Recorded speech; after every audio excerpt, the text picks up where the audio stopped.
Caps for sale. A tale of a peddler, some monkeys, and their monkey business. Once there was a peddler who sold caps, but he was not like an ordinary peddler carrying his wares on his back. He carried them on top of his head.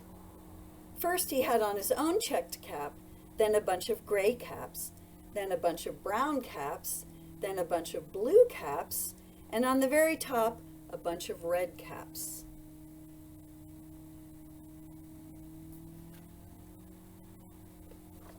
He walked up and down the streets, holding himself very straight so as not to upset his caps.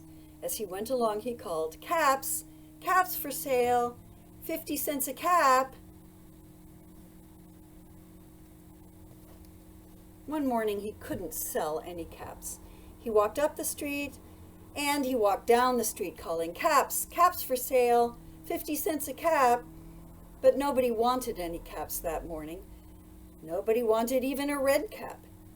He began to feel very hungry, but he had no money for lunch. "I think I'll go for a walk in the country," said he, and he walked out of town slowly, slowly, so as not to upset his caps. You have to be very erect so the caps don't fall off your head. He walked for a long time until he came to a great big tree. "That's a nice place for a rest," thought he, and he sat down very slowly under the tree and leaned back little by little against the tree trunk so as not to disturb the caps on his head. Then he put up his hand to feel if they were straight, first his own checked cap, then the gray caps, then the brown caps, then the blue caps, then the red caps on the very top.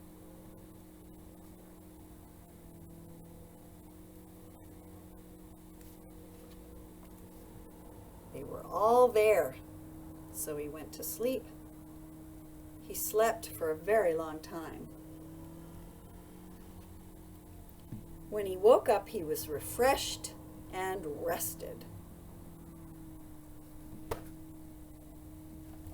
Uh-oh, where are his caps? But before standing up, he felt with his hand to make sure his caps were in the right place. All he felt was his own checked cap. He looked to the right of him, no caps. He looked to the left of him, no caps. He looked in back of him, no caps. He looked behind the tree, no caps. Where didn't he look? Then he looked up into the tree. And what do you think he saw?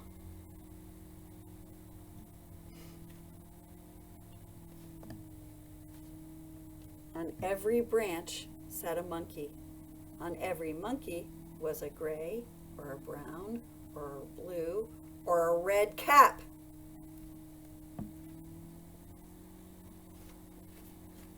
The peddler looked at the monkeys. The monkeys looked at the peddler. He didn't know what to do. Finally, he spoke to them.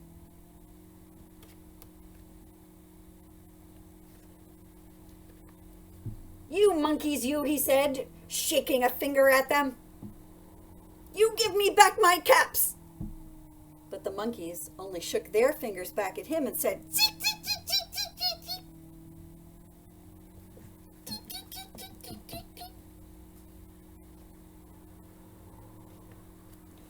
This made the peddler angry, so he shook both hands at them and said, "You monkeys, you give me back my caps." But the monkeys only shook both their hands back at him and said, "Zip, zip, zip, zip, zip, zip, zip, zip, zip." Look at that.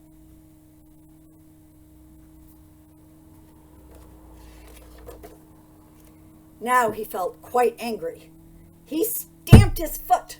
He said, "You monkeys, you better give me back my caps." But the monkeys only stamped their feet back at him and said, "Zip, zip, zip, zip, zip, zip, zip."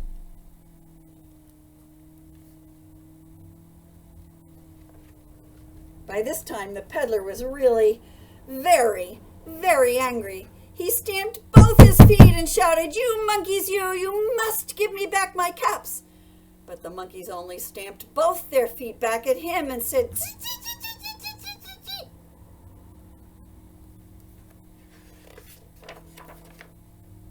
At last he became so angry that he pulled off his own cap, threw it on the ground, and began to walk away.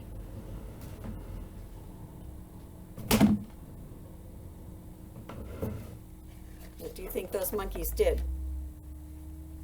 But then each monkey pulled off his cap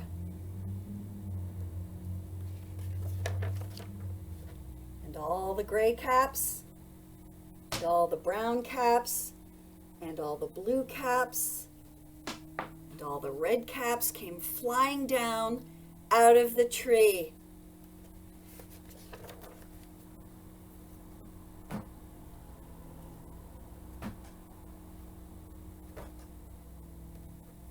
So the peddler picked up his caps and put them back on his head.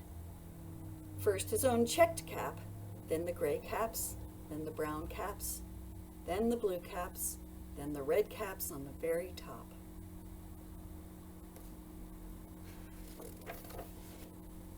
And slowly, slowly, he walked back to town calling, "Caps, caps for sale, 50 cents a cap."